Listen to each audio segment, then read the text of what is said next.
Bismillahirrahmanirrahim. Assalamualaikum warahmatullahi.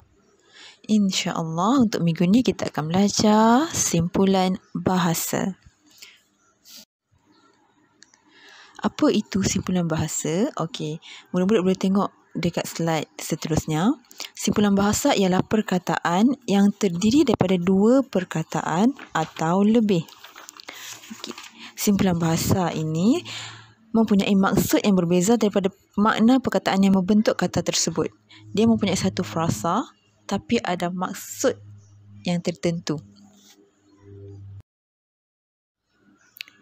Baiklah, cuba lihat contoh simpulan bahasa yang cikgu keluarkan. Ada 4 contoh. Contoh yang pertama, ulat, buku.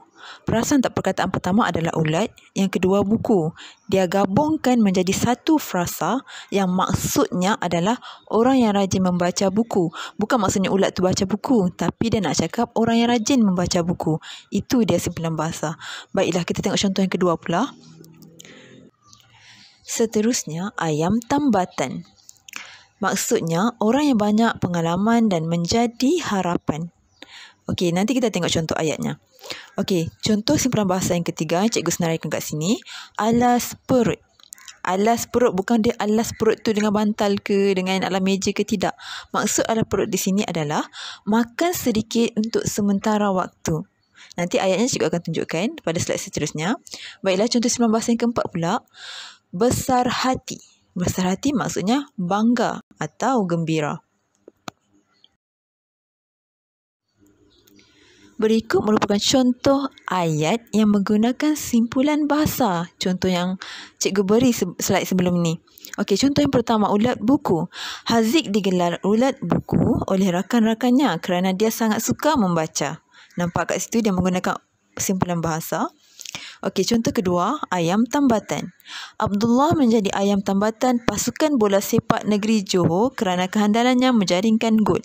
Okey, boleh tengok semula apa maksud ayam tambatan tadi dan sesuai tak dengan ayat ni. Ini ayat yang cikgu telah bina. Okey, contoh yang ketiga pula, alas perut.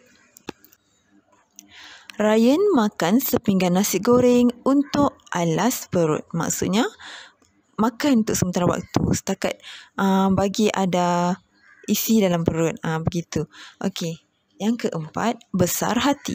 Atuk dan nenek berasa besar hati apabila mengetahui cucu-cucunya akan pulang ke kampung. Macam tadi, maksud besar hati adalah gembira. Digantikan dengan besar hati. Nak cakapnya atuk dan nenek sangat gembira apabila mengetahui cucu-cucunya akan pulang ke kampung. Okey, itu dia penggunaan simpulan bahasa.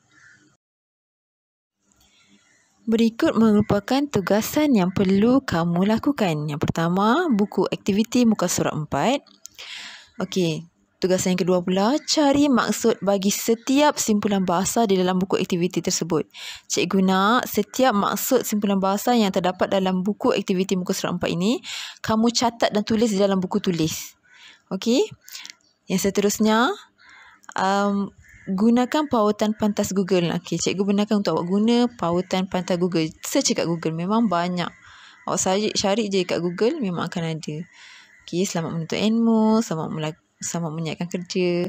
Okey, Assalamualaikum warahmatullahi wabarakatuh.